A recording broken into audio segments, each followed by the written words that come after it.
Hello, I'm Hannah, and this is Hannah's Books. Happy New Year. I hope you all had some time with family and friends recently. My son Abe came down to DC for a few days, and then we drove south to spend a week with my mother and brother in South Carolina, where my parents grew up and where I went to high school.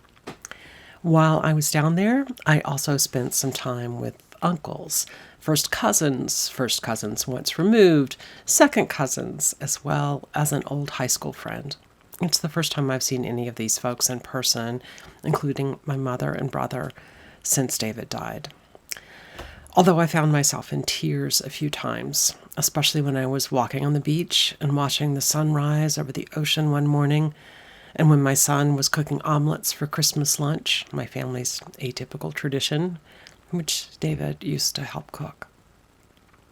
But it was wonderful to be in a place my family has thought of as home for many generations, and to be surrounded by people who I love. Actually, I know there is a booktuber a lot of us adore who lives nearby, and one of my goals for my next trip south is to try to arrange a get-together. We returned home just in time to prepare for a New Year's Eve celebration with our DC area friends, people we've celebrated the turn of the year with for more than a decade. After a potluck dinner, where I brought a great green bean and potato dish with almond butter and Indian chot seasoning, which I discovered on the New York Times cooking app. Then we had a bonfire and roasted marshmallows. And then, since all of us are children of the 1980s, or the children of the 80s, we played an 80s-themed version of Trivial Pursuit, which actually is already inherently an 80s thing, isn't it?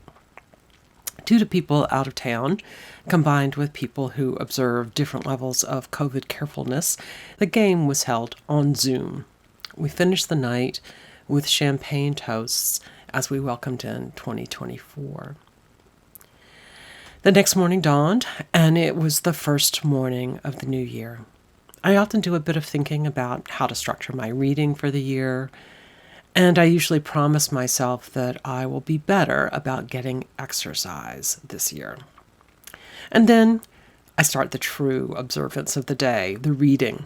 For several years, I followed Sarah of the wonderful channel Hardcover Hearts in the yearly reading of a slim little book I've loved since I stumbled across it during my early college years, Helene Hanff's 84 Charing Cross Road. 5 years ago, I think, a couple of months after I started my channel, I picked Hanff as a book to take to the annual New Year's party. Back then, we had a tradition of having a multi-family sleepover there. And I often found myself awake an hour or two before the rest of the house got out of bed, and we started drinking coffee and eating waffles. I thought 84 Charing Cross Road would be a great book to read during the pre-breakfast still hours.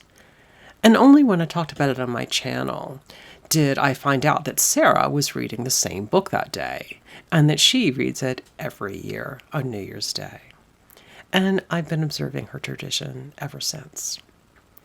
I won't go into much synopsis of the plot of this nonfiction book, other than to say that my memory is that the first paperback edition I read back in the late 1980s had a blurb that said something like a beautiful love story between a reader and a bookshop, referring to the relationship that developed in letters between a brash and brilliant American woman and the employees of one of London's antiquarian bookshops.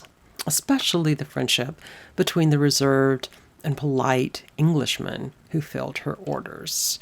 I'll steer you to Sarah's wonderful video yesterday for a slightly longer discussion about the book, as well as her comments about her very interesting way of reading it this year. Although I usually read the text to myself, one year I listened to the audiobook version, which I liked but didn't love. I also adore the film version of 84 Charing Cross Road, and I was hoping to watch it yesterday evening with my son, now in his second year after college, who did not yet know the book. Unfortunately, he's had a series of concussions this year and is currently avoiding digital screens as much as he can, as well as caffeine and alcohol, including champagne, etc. So when we had a few minutes before he headed out for a walk with friends, I read a bit of it aloud to him, and he immediately fell in love with it. Later in the day, when he was packing up things in preparation for his drive back north early this morning, he downloaded the audio from our library's Hoopla system, I think, and listened to the rest of it. I'm hoping that I can convince him to read it with me again next New Year's Day. Although I frequently read another specific book in the afternoon or evening of New Year's Day, The Uncommon Reader by Bennett, I didn't get to that slim volume this year because I wanted to spend the time with my son, who I knew was about to head back to New England. That novel might go on my reading stack for this evening. We'll see. Well, the second part of this video is devoted to answering a 2024 version of the New Year book tag. An earlier edition was created by the host of the channel Bookables, and I'm going to jump right in. The first question is, how many books do you plan to read in 2024?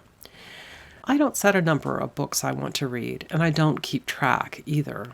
Instead, I just play it by ear. That's always been true, more or less. Back when I discovered Goodreads, I tried assigning very low numbers that I knew I could meet without any pressure at all, no matter how hard or long the books might be. And although I don't think it hurt my reading, it didn't mean anything to me either, so I just stopped.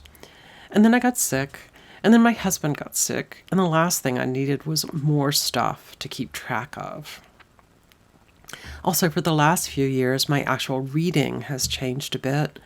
As many of you know, my life was pretty complicated for me for quite a while, and I often found myself forgetting what was happening when I put books down to deal with whatever was happening in real life, and abandoning books, especially contemporary literary fiction, which I used to love, because I had so much trouble focusing on them. Nonfiction seemed to work much better for me last year. I've always read a lot of academic history, books I rarely talk about on this channel, but I read more during my husband's illness than I did even when I was a professor. Strange that it was easier to get absorbed by and stay focused on university press history books than on award-winning fiction. But there it is. I'm hoping to slide back into fiction a bit more this year. More on that later in the tag. The next prompt asks us to name a few books we didn't get to in 2023 but want to prioritize in 2024. Well, the main one is Portrait of a Lady by Henry James.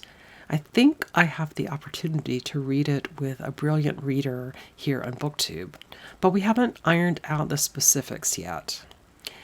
Another is Ethan Frome by Edith Wharton. Technically, this will be a reread, but I last read it when I was young, and I absolutely hated it then, so much that it took me forever to read The House of Mirth, The Age of Innocence, etc. And those novels I really loved. Last year, hearing so many booktubers and commenters talking about how much they loved Ethan Frome got me to commit that on the first snow day of 2023, I would read it. Well, climate change. There was no snow day. I've made the very same plan this year, and Capital Weather is predicting a snowier than average year. But if we don't get snow, I promise to read it on New Year's Eve. The third question in, what genre do you want to read more of? This isn't exactly a genre, not even really a subgenre, but I want to read more classic American literature, especially from the late 19th and early 20th centuries, and I want to focus specifically on reading a variety of works that have sometimes been called local color books, or perhaps more appropriately, regionalist literature. These are books that were in general intended for a fully national audience, or for any English language readers in the world at that time. But they are books that focus on, or even marinate in, the differences between cultures and languages, and even the physical land that was present across the United States. Since I was a child, I read a lot of Southern fiction, especially but not exclusively by Southern women writers, black and white. But recently, I became very interested in the writings of other areas. This is a long story that I'll tell in a future video, but due to a particular travel experience this autumn, I read a book by a late 19th century New England author, and I loved it. That author was something of an encouragement for Willa Cather, whose books focused on a particular part of the West, a word she used for a fairly large swath of the U.S. I read several biographies of Willa Cather and several of her novels in December. And now I want to read more American regionalist authors writing about all sorts of places and cultures, and all writing at relatively the same time period, making some of their work seem pretty dated. As an historian, I like reading dated literature. Okay, the next prompt asks us to name some non-book related goals we have for 2024. The first is that I plan to get more exercise, as I said. And for a whole variety of reasons, the amount of exercise I've gotten lately has been much less than I need. After my mastectomy, I needed to do a lot more physical therapy to regain mobility and strength in my chest and arms, but I didn't prioritize it over some of the other things going on, like caring for my ill husband. And now I don't have as much stamina as I used to have either. But have no fear, this will not become a fitness channel anytime soon. The other major not reading related goal I have is actually a book related goal, even though I think that might break the rules of the question. David and I were working on a book together, and although I had hopes to feel ready to figure out what to do with it over the time since he's died, I haven't written it and haven't felt ready to write it until very recently. Today is exactly 6 months since David's death. I've set a writing plan and a writing schedule, which starts on Friday morning. My third non-reading goal is to do the finishing work on a few mostly finished knitting projects. One needs a button band, one still needs sleeves, and one's only about halfway through at this point. I really do have reasons why I have 3 sweaters in progress, although I'm sure that must sound ridiculous to some of you. Actually, I know a lot of you have several books on the go at the same time, so perhaps you'll understand. Question 5 is, what's a book you've had forever that you still need to read? I think Anthony Trollope's Barsetshire series, not one book, but 6, have been sitting unread on my shelf for much too long. I say unread, but that's not quite true. I loved the Wharton far more than many people do. Many think it's necessary, but a really minor warm-up for the much better books to follow. But somehow I never went on. I'm thinking of spacing the books throughout 2024, roughly one every other month. The last prompt is to name one word or phrase you want to apply to 2024. I have an idea I want to apply, but not exactly the right word yet. Maybe y'all can help me figure out the right one. As I said earlier, it's been 6 months since my husband died.